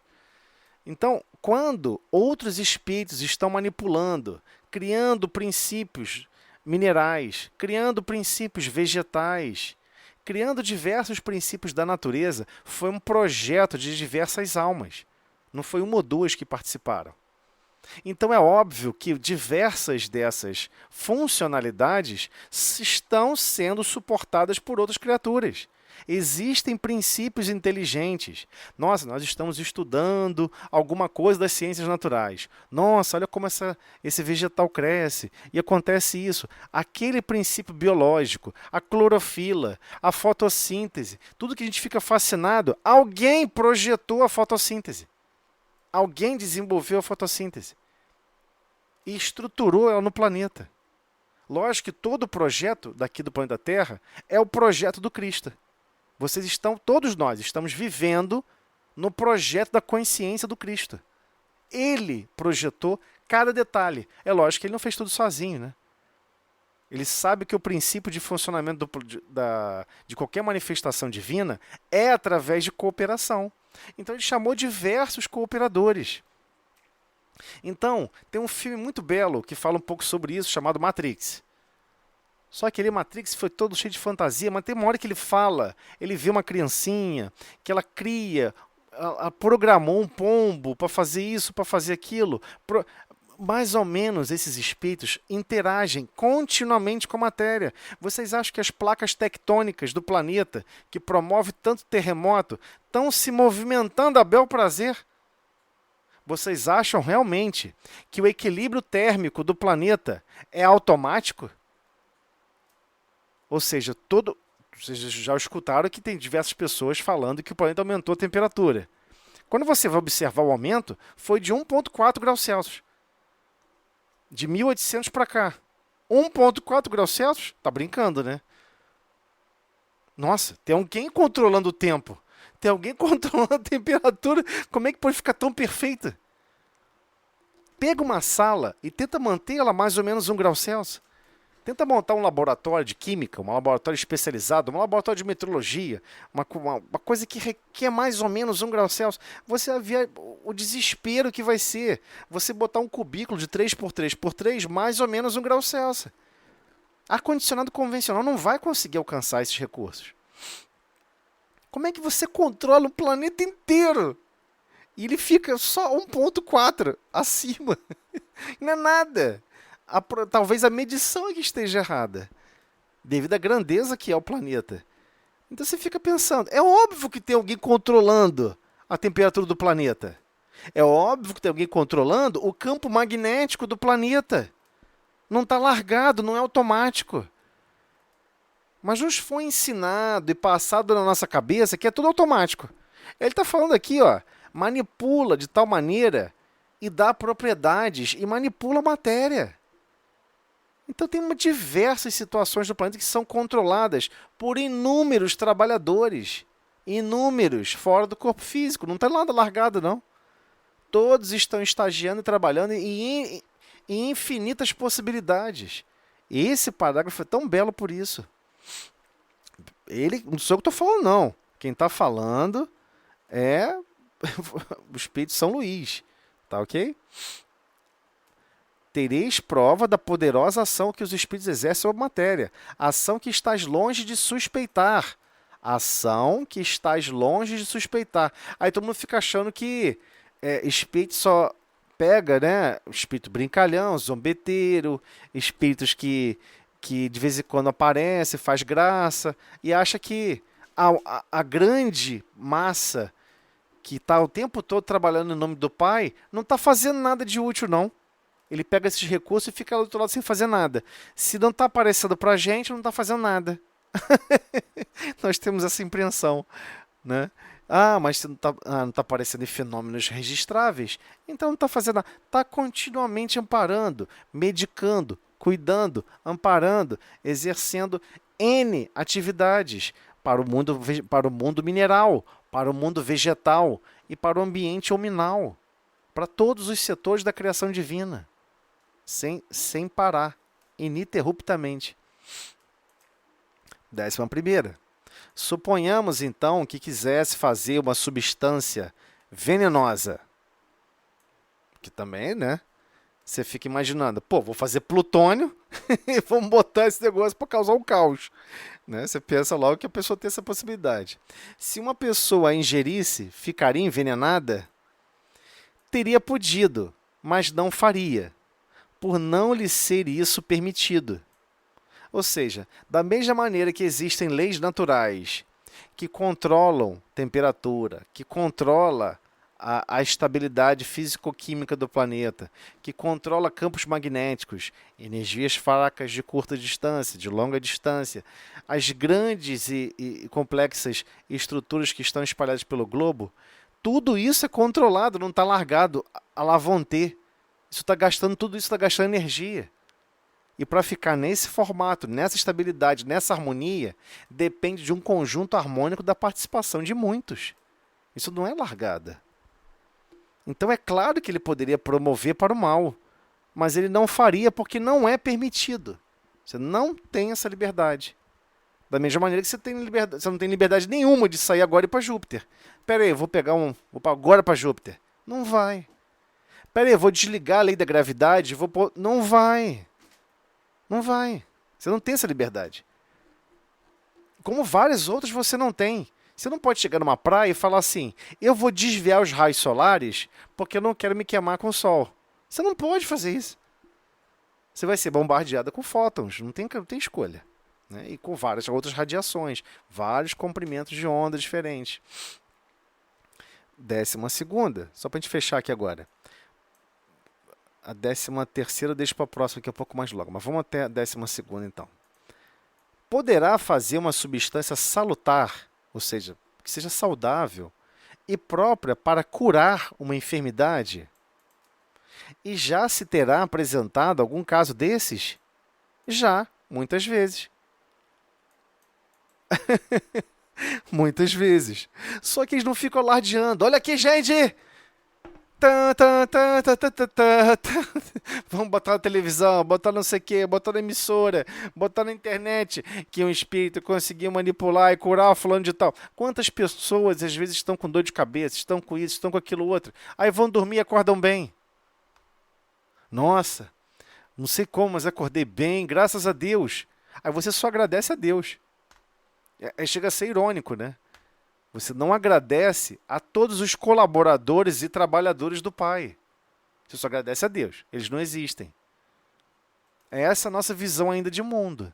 E que nós vamos ter que desconstruir. Todos, sem exceção, estão sendo treinados, capacitados, desenvolvidos para operar em nome do Pai. Gente, nós somos essenciais para as galáxias. Nós somos essenciais para a vida organizada que Deus cria e manifesta em todos os lugares do universo. As galáxias não são as mesmas sem os nossos corações, contribuindo, amando, servindo. Não são iguais. Deus não nos criou à toa. Criar mais uma leva aí de espírito. É o que eu tô sem ter o que fazer, né? Vou criar alguns espíritos. Dá um trabalho danado, mas vou criar mais algumas consciências. Não é assim, não é à toa. Tudo existe um propósito. Só que as grandiosidades de atividades demandam uma capacidade de ficar focado em harmonia, com capacidade de fazer por amor, de se empenhar por amor, de se engajar com outras consciências para criar um projeto de colaboração por amor. E assim nós estamos sendo treinados aqui na Terra, em inúmeras situações.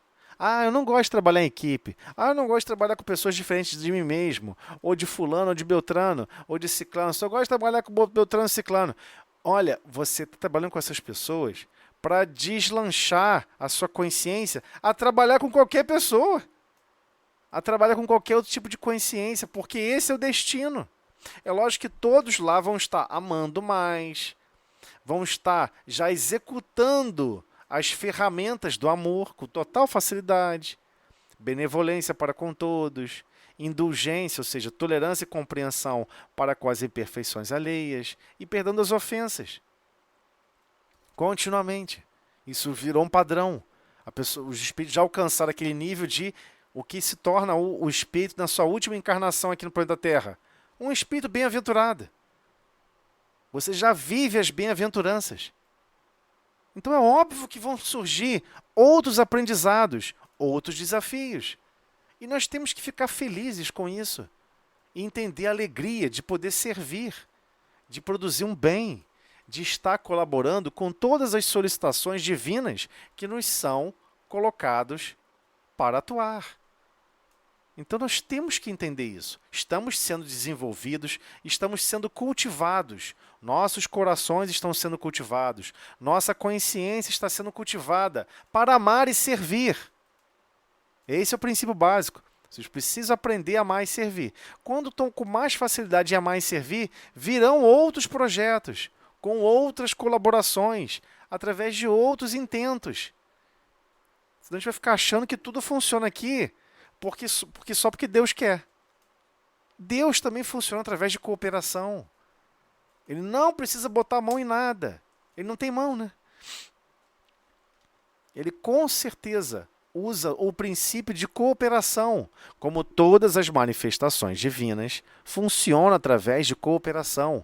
Quanto mais evoluído você estiver moralmente e intelectualmente, ou seja, com muito mais sabedoria, com muito mais capacidade de amor, mais você quer estar com mais pessoas coparticipando dos seus objetivos. Você não quer fazer mais nada sozinho.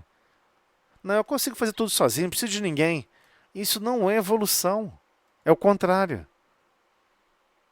Então, se capacitar, espiritualmente falando, não é se isolar, não. Aqui na Terra, todo mundo preza pela individualidade e por ter capacidade de ser autossustentável. 99% das pessoas pensam assim. Acredito que esse que é o objetivo. Eu tenho que aprender a cozinhar para mim mesmo, lavar para mim mesmo, e não depender de ninguém. Tá vendo? A vida vai ser muito melhor. Eu vou ficar em paz. Eu não dependo financeiramente de ninguém. Eu tenho minha própria casa, eu tenho meu próprio carro, eu tenho meu próprio país, eu tenho meu próprio planeta. Não é esse o objetivo. É o contrário. É você ter a capacidade de fazer tudo sozinho e mesmo assim querer estar com cooperação com outras almas, com outros corações. E você vai perceber que mesmo aquele outro que você sabe que tem tanta capacidade quanto você, ele consegue colocar um colorido diferente na forma de agir e reagir. Ele consegue ter uma percepção diferente de como se entrosar e alcançar o mesmo resultado. E você fica feliz com a participação daquele outro coração. Esse é o nosso destino. Estarmos em projetos cada vez mais intrincados, mais elaborados e que sempre vamos desejar a participação de mais e mais cooperadores. É esse o destino, não tem volta. Evoluir é isso, né? Então, que a gente possa sempre se empenhar, né, nessa direção. Alguém quer fazer alguma pergunta, falar alguma coisa? Eu fico falando aqui direto. Alguém quer perguntar alguma coisa? Lúcia quer perguntar. Lúcia pensou assim, vou ligar o microfone ou não vou? Aí eu falei, Lúcia, eu sei que você quer perguntar, Lúcia, pode perguntar. Pode falar, Lúcia. Tá muito bom o estudo. Tô só ouvindo, só prestando atenção. Quiser parar, interromper. Mas olha só, Sim, pode falar, Ana. Zé, Sim. aí tem uma questão que ele falou que se for para preparar alguma substância venenosa, o espírito não tem permissão. Sim, não tem. Tá. Mas pode ser ridículo o que eu estou falando, Não, não, tá? não é ridículo. Eu sei o que você vai falar. Eu já até sei o que você vai falar. Mas como que tem casos de doenças seríssimas causadas por espíritos? Então, vamos lá. Primeiro lugar, que o que ele está falando aqui de uma coisa mais grave. Por exemplo, a pessoa vai tomar uma água e antes de ela tomar água, o espírito vai lá e manipula aquela água e cria um veneno. Manipula a água através do fluido universal que compõe, fluido cósmico não, o fluido universal que compõe o perispírito dele vai lá e manipula e promove o mal. Não é assim que funciona. Você não tem capacidade de manipular fluidos. Por exemplo, vamos dar um exemplo clássico, né? Todos nós manipulamos fluidos todo dia. Só que como ficou trivial, a gente não liga mais. Você dissolver açúcar na água, você não acha uma coisa sofisticada, porque você faz todos os dias. Tenta dissolver açúcar no mercúrio. Pega o metal líquido, mercúrio, e tenta dissolver açúcar. Você vai ver que não dissolve. É uma lei natural ali, não vai dissolver. Não vai dissolver. O açúcar, na verdade, ele tem uma propriedade de mudar o estado físico por estar se associando quimicamente à água, à molécula da água. Ele não vai se associar quimicamente à molécula do mercúrio. Existe uma lei universal da área de química que não vai permitir que a molécula do açúcar se una com a molécula do mercúrio. É isso, ponto e acabou. É uma lei. Então, da mesma maneira, com relação ao que ele está falando, você não tem como pegar um espírito desencarnado, senão não tinha ninguém mais encarnado, concorda? Já tinha desencarnado todo mundo.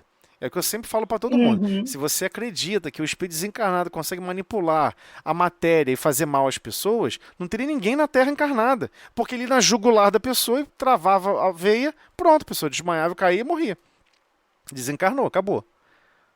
Perdeu o corpo físico. Ele não tem essa capacidade. Por questões de princípios fundamentais básicos. O que ele manipula não consegue manipular nesse sentido.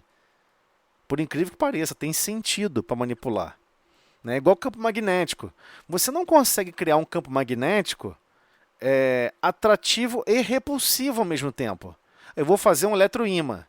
Aí eu quero que o eletroímã ele seja atrativo e repulsivo ao mesmo tempo. Você não tem como fazer. Ou você passa corrente elétrica para ele ser atrativo, ou você passa corrente elétrica no sentido oposto para ele ser repulsivo. As duas coisas ao mesmo tempo você não consegue. O sentido da corrente tem que ser diferente. Então, vários fluidos, estou falando aqui do que as pessoas costumam chamar de fluido elétrico, né? Várias manipulações de fluidos que a gente faz aqui na Terra possuem regras e fundamentos que você não consegue quebrar. Então, por exemplo, você não pode pegar o seu princípio perispiritual, criar uma pedra radioativa e botar perto da pessoa. Você não precisa nem manipular água nem nada. Você só bota aquela pedra radioativa perto da pessoa, vai emitir radiação de plutônio, de urânio, né? Césio. Você pega qualquer material radioativo, pronto, você bota todo mundo doente.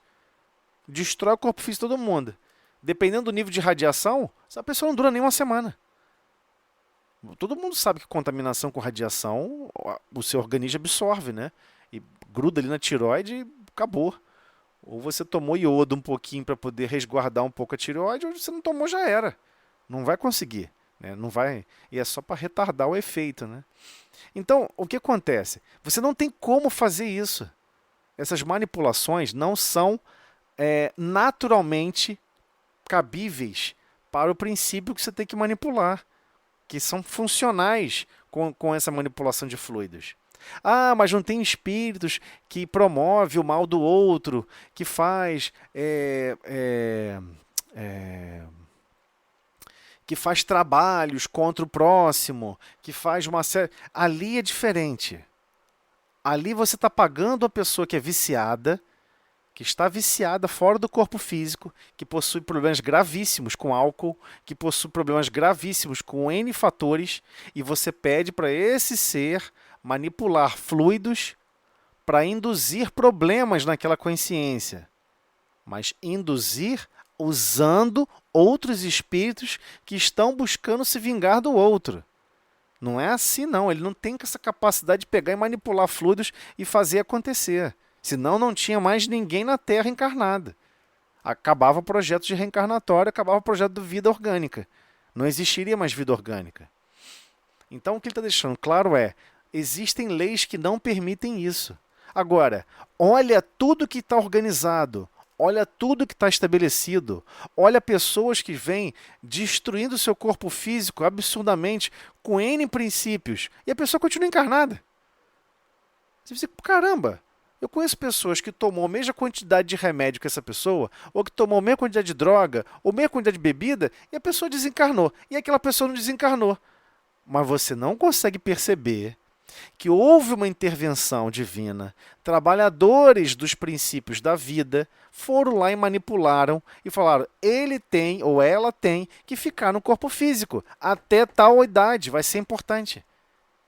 E foi autorizada essa manipulação e alterado os princípios biológicos do corpo físico, para que a pessoa pudesse se manter ali. A gente acha que o rei nominal não é cuidado, não é sustentado nesse nível de detalhes. É claro que é, poxa. Nós somos muito indisciplinados, muito equivocados, escolhemos mal pra caramba um monte de coisa. Então é óbvio, senão a vida seria muito mais... Já é frágil, né? A vida já é extremamente frágil, né? O corpo físico é extremamente frágil. Seria mais difícil ainda se manter encarnado sem esses recursos. Então é óbvio que a espiritualidade superior, junto com os projetos reencarnatórios, consegue manter alguém no corpo físico em condições adversas. Vocês não viram, não, uma notícia que saiu na televisão há pouco tempo atrás?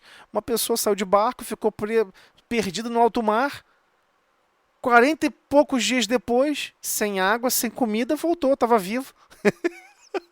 Como é que você explica um negócio desse? E todo mundo dizia que isso era impossível. Né? Se você chegar para qualquer cientista, qualquer médico, que entenda, que faça grandes pesquisas sobre a natureza íntima do corpo físico. Não, isso é impossível. E tá lá, o cara conseguiu. Né? Então, não estou falando aqui que ele tem uma resistência absurda. Pode ser que aconteça uma situação parecida com ele de novo e em 3 dias desencarne. Mas se é para ficar no corpo, se ele tem uma motivação para isso, tem um projeto mais intrincado, que vão gerar reflexos lá na frente, mais complexos, que ele precisa estar participando, pode ter certeza, vão dar um jeitinho e você vai ficar aqui. Por isso que eu sempre falo, quando acontece alguma coisa que você julgue que ficou mal, agradeça a Deus também. Obrigado, Senhor, que essa situação se desenvolveu. Se assim foi permitido que assim se desenvolvesse, quem sou eu para questionar? Porque a gente tem maneira de só querer agradecer a Deus das coisas boas que não nos acontecem. Das coisas boas que nos acontecem e daquelas coisas ruins que não nos acontecem. Nossa, tive um livramento. As pessoas chamam de livramento. Se livrou de uma situação difícil. Ué, mas o outro não se livrou. Você não vai dizer que foi Deus, não? Então a gente tem esses problemas ainda. É a nossa mente que está prisioneira a esses princípios. A gente tem que se libertar, né? Para entender que tudo está sendo controlado. Não tem nada largado, não. Absolutamente nada largado. Né? Claro que tem situações que são inevitáveis. Né? Cai um avião. Tem 300 pessoas dentro do avião. Você acha realmente que os 300 tinham que desencarnar? É óbvio que não, né? Se você vai dizer que Hiroshima e Nagasaki, o cara jogou a bomba atômica em cima de uma cidade e instantaneamente assassinou 100 mil pessoas. Aí você vai dizer que as 100 mil pessoas precisavam desencarnar através de uma bomba atômica. O processo de desencarne pode ser simplesmente avançado. A pessoa não vai sentir nada, não vai sentir dor nenhuma. Ó, acabou a experiência, tá? Desculpa. Mas eu tô aqui do outro lado. Acabou, desculpa. Teve um problema esquisito, sabe? Inventaram uma bomba esquisita aí. Você teve que desencarnar. Acorda aí, vamos lá, levanta, acabou. E é isso, tocando o barco para frente. Depois se completa a reencarnação. Os projetos podem ser completados. Kardec faz essa pergunta dos espíritos. Que história é essa de espírito que fica até 3, 4 meses de idade, até 2 anos desencarna? Chega aqui na Terra. Crianças pequenininhas desencarnam. E os espíritos explicam, ele está completando a encarnação. Ele, por vezes ele sentia falta daquele carinho, daquele afago, de estar ali junto com aquela família, de estar recebendo amor incondicional de uma mãezinha, de um paizinho. Ele tem esse direito de receber amor. Então ele é um ótimo credor, ele vai e pede a Deus, poxa, eu queria tanto. E Deus concede, ué. Você não pediria, não? Claro que pediria. Todos nós somos carentes de amor, sem exceção. Então, temos que compreender isso. Existe sim como você desencarnar antes da hora. Sempre foi ventilado ao contrário. O Livro dos Espíritos fala justamente o oposto. Que você pode completar a encarnação, não tem problema nenhum. Você volta depois como criancinha, completou esse tempo com esse grupo, desencarne de novo, acabou, vamos para outro objetivo, vamos lá, a coisa tem que andar, a fila tem que andar, 2/3 está desencarnado, 1/3 está encarnado. É complicado, né? A gente temos que entender que os projetos são cada vez mais complexos, mais intrincados, mais envolventes. Com quem você vai encontrar, onde você vai nascer, quais pessoas você vai conhecer. E tudo isso é estruturado. Até vizinhos, por vezes, são vizinhos de outra época. É impressionante como os grupamentos vão avançando juntos. É impressionante. O projeto divino é extremamente intrincado, extremamente complexo. Vanessa quer falar alguma coisa. Eu estou sentindo. Vanessa, pode falar, Vanessa. Ô, Vanessa. Vanessa. Vanessa. Vanessa está Deve estar dirigindo. Hoje eu estou quietinha. Perdi a primeira parte. Não, aí, mas essa parte... Estou conseguindo a segunda parte também. Estava na ponte e ficou falhando toda hora. Depois eu vou Tudo bem, desculpa então. Não, o que é isso? Mas quiser perguntar alguma coisa, falar alguma coisa, pode perguntar. E, gente, quem quiser colocar perguntas, dúvidas lá no próprio grupo do WhatsApp, né? Porque é reunião de estudo, né? Então a ideia é a gente ter bastante dúvidas sobre isso tudo, né? Então é importante compreender como que esses princípios funcionam, né? Então existe toda uma governança do planeta, toda uma governança de vários princípios físico-químicos do planeta, vários princípios materiais, são sustentados por inúmeras consciências. Nada está largado no mundo, tá, gente? Então, por isso que ele fala, tem muita coisa que está hoje funcionando, que tem manipulação de espíritos que ninguém pode saber, porque ninguém vai entender, né?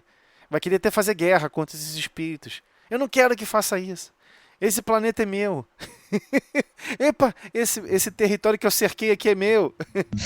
Bravo, né? Me tira uma dúvida. Sim, pode falar, Natália. Desculpa. Então, você falou em relação aos espíritos completando, né, com aquele grupo familiar. E a minha dúvida em relação a isso, você também falou desses eventos das catástrofes, de bombas, enfim. Teria como um espírito ele desencarnar antes do tempo, mas assim, sendo assassinado, ele sofrendo uma consequência, né, por algum outro ser, enfim. Seja em guerra, seja numa situação familiar, seja... Eu sei que bala perdida não, mas eu tô falando em caso de assassinato mesmo, essas coisas mais... Não, é claro que... Olha só, vamos lá. Vamos falar vamos imaginar o seguinte... Vamos ser um pouco mais abrangente. Todos os projetos divinos são de longo prazo. Ok? Nós é que estamos aficionados por uma encarnação. Os projetos não são de uma encarnação. Os projetos, às vezes, são de 10, 20, 30 encarnações. Eu digo projeto, assim... O projeto é superar algumas coisas, superar obstáculos, superar dificuldades. Os espíritos que ajudam a preparar encarnações, projetar as encarnações, deliberadamente auxiliar no projeto reencarnatório, eles não estão preocupados com uma encarnação. É igual você, por exemplo, perder o dia. A sensação é igual. Por exemplo, você está muito bem, sei lá, você tirou férias. Aí você faz vários planos para as férias. Eu acho incrível, eu admiro muitas pessoas que fazem planos. Eu não gosto de fazer plano. Eu sempre tenho a sensação que eu vou desencarnar amanhã. Eu já devo ter desencarnado cedo várias vezes. Eu não faço plano para absolutamente nada. Absolutamente nada. Então, a pessoa vai e faz um monte de planos. Olha, tal semana eu vou em tal lugar, tal outra semana. Parece até que a pessoa vai controlar se vai chover, se não vai chover, se vai fazer sol, se não vai fazer sol. Parece que a pessoa tem esse controle. Mas, enfim, a pessoa planeja 15 dias à frente. Ou seja, tem a menor condição de ter planejamento sobre o tempo, sobre o clima. Eu vou escalar. Eu vou fazer tal coisa. Eu vou fazer uma caminhada não sei aonde. Eu vou fazer tal outra coisa. Eu vou mergulhar no rio não sei aonde. Pô, mas às vezes o rio está fechado porque teve uma enxurrada, derrubou um monte de árvore. Não, mas eu vou assim mesmo. Aí a pessoa cria um monte de planos. Certo? Isso também é reencarnação, tá? Nós criamos um monte de plano numa encarnação só. Mas olha só, os planos que você tem que criar tem que ser para 20 encarnações. Uma encarnação não quer dizer nada. Eu posso sair aqui na rua aqui agora, dar um tropeção ali no chão, pô, bater a cabeça e tchau, partir. Aí eu vou falar o quê? Que foi Deus que não me segurou? Não, mas isso a espiritualidade superior não vai deixar, não tem ninguém vigiando isso. É isso que a gente tem que começar a entender, gente. Eles não vão fazer a nossa parte. A nossa parte eles não vão fazer. Caramba, eu esqueci de olhar para o lado quando eu estava atravessando a rua. Eles não vão desviar o carro para a gente. Isso não existe. Não existe. As pessoas ficam falando assim, olha só que livramento. A pessoa está andando na rua, passou um carro desgovernado.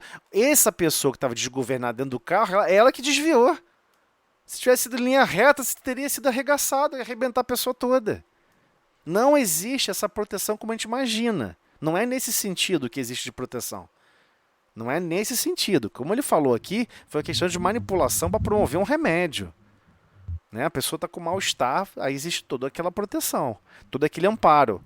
Agora, não tem como assegurar o patrimônio do corpo físico. Ele é extremamente frágil. Então, todas as pessoas que se contaminaram, muito tempo atrás, no Brasil, teve aquele caso grave do Césio 137. Acho que todo mundo lembra desse caso. Virou até caso de filme.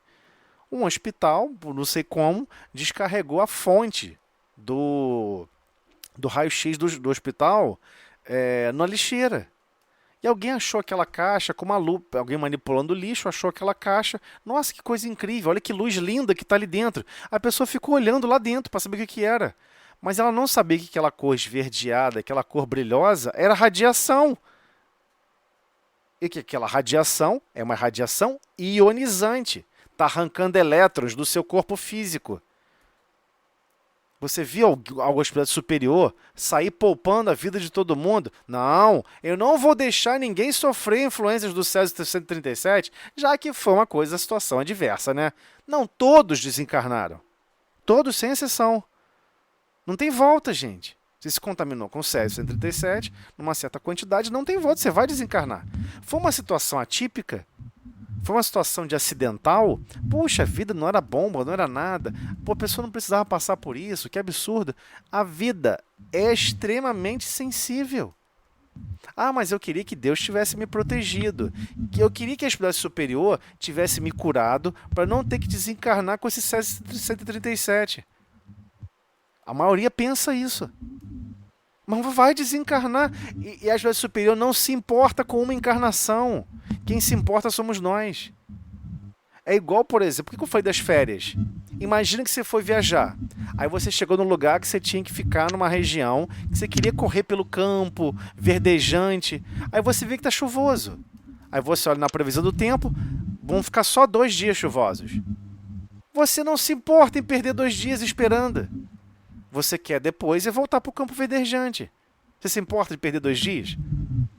Alguém se importa aqui na encarnação? Puxa vida, eu perdi meu fim de semana, fiquei brincando, fiquei fazendo isso, e eu não fiz o que tinha que fazer. Puxa, eu tinha que lavar roupa, eu tinha que cuidar disso, cuidar daquilo. Não cuidei de nada, resolvi ficar só descansando. Alguém se sente que perdeu o dia? Eu não. Alguém sente isso? Não. Alguém sente aqui do grupo? Eu perdi o meu dia? Ninguém sente que perdeu o dia. Então por que você tem a sensação que perdeu a encarnação? É só mais um uniforme de trabalho. Vai perder esse uniforme de trabalho e daqui a pouco tem A outra. minha pergunta nem foi em relação a esses acidentes, foi mais em relação, assim, de um assassinato, de uma pessoa assassinar a outra, seria isso, entendeu? Vocês teriam alguma chance de a gente desencarnar antes do tempo Não, programado? todo assassinato é antes do tempo. Entendeu? Todo assassinato é antes do tempo. Então é isso que eu queria saber. Só Todo isso mesmo. assassinato é antes do tempo, gente. Todo assassinato é antes do tempo. Ninguém planeja porque o outro seja assassinado. Peraí, eu não vou planejar lá na frente um monte de coisa pra ele não, tá? Porque ele vai ser assassinado. Ninguém faz isso. A espiritualidade superior não faz isso. É lógico que ele tá desencarnando é antes do isso. tempo. Eles aproveitam, de repente, uma situação, mas sabe-se lá Deus como, que eu ainda não consigo compreender Não isso, tem tá? aproveitamento nenhum. Assassinato não tem aproveito nenhum. Ninguém evolui pela dor. Não existe isso.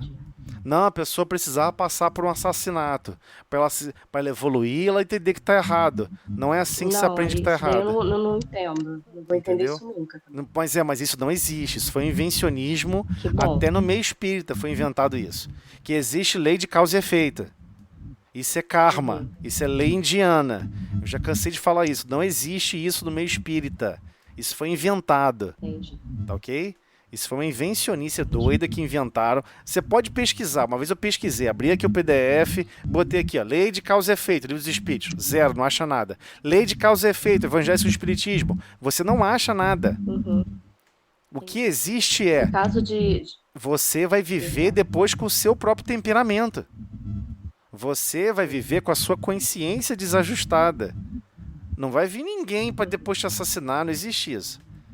Isso é coisa doida que inventaram. Entendi. Senão a gente vai falar o seguinte... Era a minha grande dúvida, era essa, e as pessoas que sofrem com outras pessoas, né? Torturas familiares, seja psicológica, emocional, física mesmo, né? Como que essas pessoas que passam por determinada situação, como é que se explicaria o espiritismo? Mas deixa isso para uma outra situação. Não, mas esse é simples. Esse é simples. Falta 4 minutos. Foi a própria pessoa que pediu. Essa pessoa é difícil, mas eu vou amparar. Ter um aproveitamento nesse caso. Porque a pessoa está se desafiando. Aquele que nasce junto com a pessoa difícil está reencarnando e fala o seguinte: eu quero ficar junto com essa pessoa. Gente, não tem como você obrigar um ser humano a estar perto do outro, não, gente. Isso é século XXI. Você pega os trocados, mete o pé no ônibus e some. E vai para qualquer outro lugar do planeta. Não existe esse negócio. Você pode ir para a Índia. Você pode ir para até países que estão quase em guerra. Ninguém vai lembrar de você. Fica tranquilo, é fácil fugir pelo mundo. É super simples. Tem embarcações, tem até avião da FAB que decola automaticamente para outra cidade do Brasil. De graça, você pode se inscrever, ele viaja com você.